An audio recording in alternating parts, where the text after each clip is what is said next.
You know, I had a whole plan laid out for after that crazy long Ghostbusters review. I had it all planned out. And then a game called Dispatch came out with practically all of my friends playing it, and well, I mean, how could I not play it?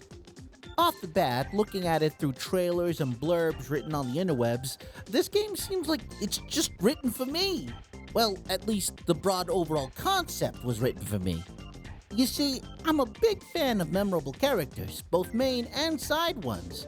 I mean, come on, a story is only as good as its characters. That includes the sidekicks, the support cast, the characters that aren't really the main focus but are still just as important and, in some really good cases, twice as memorable.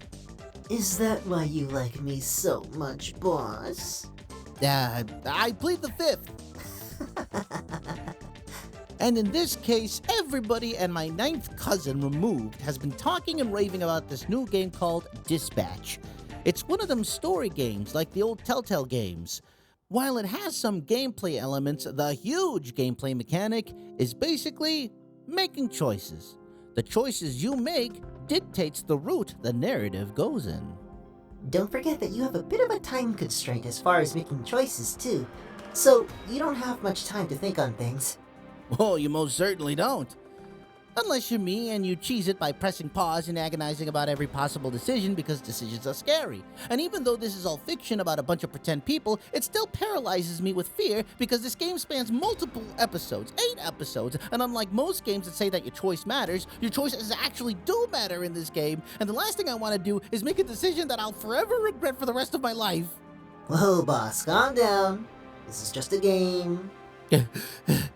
Oh, this ain't no game, Chip. It's a narrative experience. We start off by being given some choices to set up your game experience. You can also adjust them at any time in the menu, by the way. What the? Visual censorship? Oh boy, am I glad I didn't end up doing a Let's Play of this.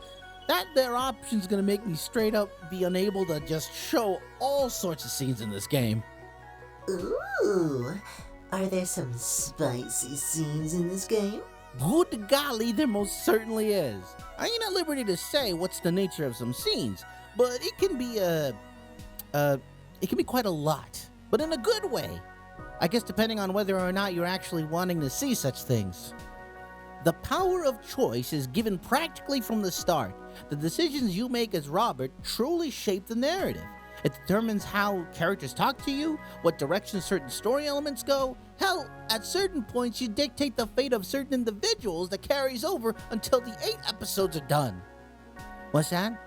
I'm being purposely vague even after playing through the entire thing?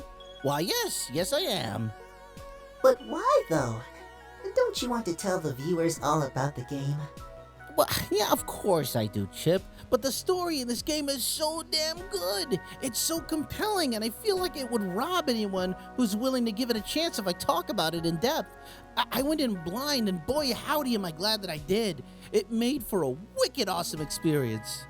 I mean, honestly, I was never a huge fan of superhero stuff like comics and movies. I was more of a casual fan, dabbling every now and then.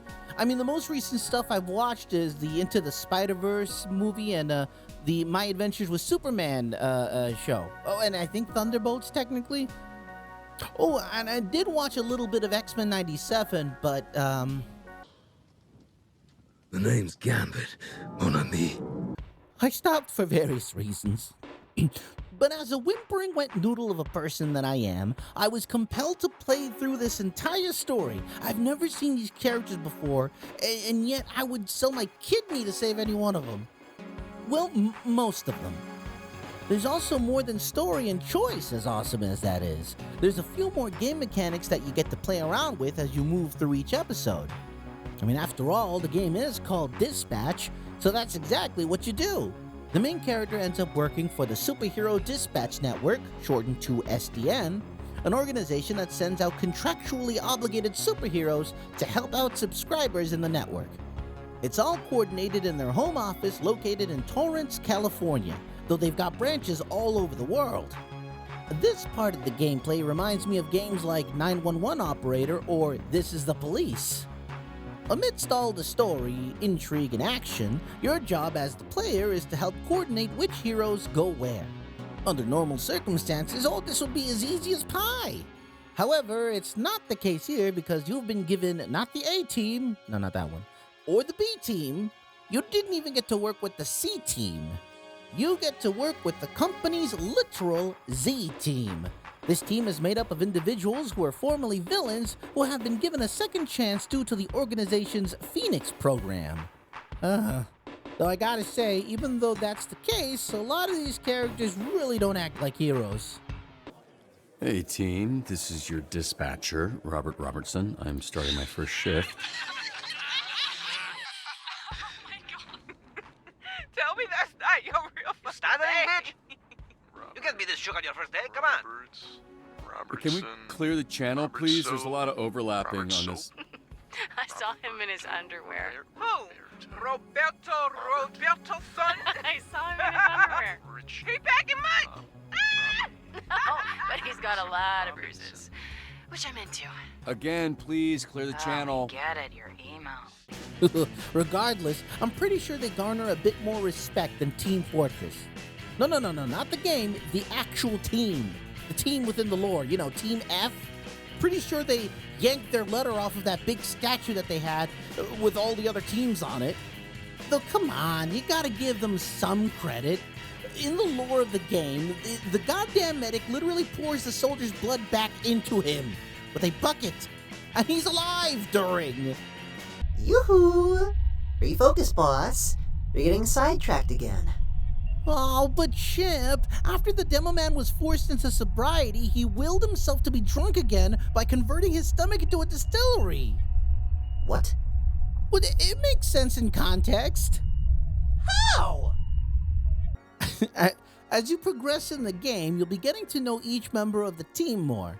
Each one has a distinct personality, and two of them may or may not be voiced by well-known content creators. The personalities of these would-be heroes can be both a boon and a hindrance at times. Some work better alone, while some have nasty habits that they may have a hard time kicking.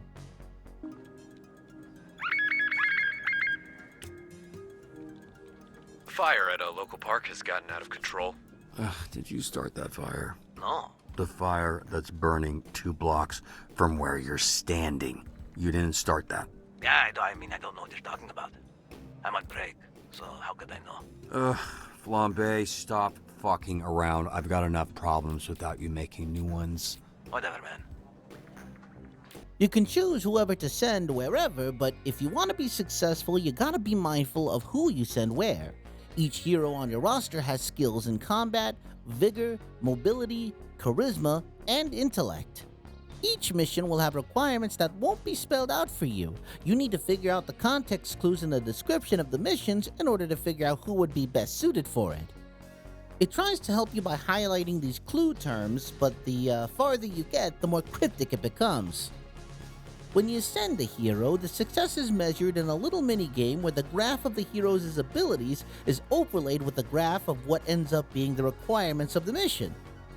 A little ball bounces around the mission requirement graph, and so long as it lands in an area where the mission graph and the hero graph overlap, the mission is a success. The more a hero meets the needs of the mission, the easier it is to get a success. Depending on the mission at hand, you may also get an opportunity to do additional actions. Sometimes you get general choices that can either succeed or fail, or you get special character-specific choices that usually succeed. Usually. You can also send more than one hero to missions, but that means you'll have less available heroes for the call load. However, on the flip side, the more heroes you send on a mission, the more likely you will succeed. If your graph ends up enveloping the mission's graph entirely, you'll get a guaranteed success. Just remember that all calls run on a timer. You gotta dispatch a hero to those calls before their timer runs out. Otherwise, it's considered a missed call and is counted negatively against you. Speaking of negative aspects that can occur during your game, every failed mission during a shift can result in an injury to your heroes. It's 2 strikes and you're out. That's that kind of system. If a hero sustains another mission failure after being injured once, that hero is retired for the rest of the shift. Sometimes during missions you get to do a hacking minigame.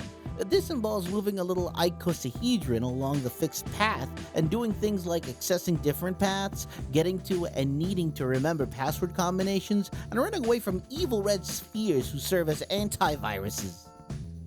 By default, a lot of these segments are mostly timed, but it's something that you can toggle off and on along with a lot of other options in the pause menu. So there's that if you don't want too much pressure on you. Otherwise, it's mostly all story, focusing on the main character Robert and his journey within SDN and his many interactions with all sorts of characters in this setting. I beat the game as of this video several weeks ago, and I'm still astonished with how much they made me care about the story and all the characters in it. It's just a testament to the great writing they have in the game. The performances are stellar, and the dialogue just feels like real people talking to each other, albeit with some situations being, rather silly. Hey, I leave. It's my clothes. They're waterproof-ish. Yeah, that's gonna clog. No. I do this. See?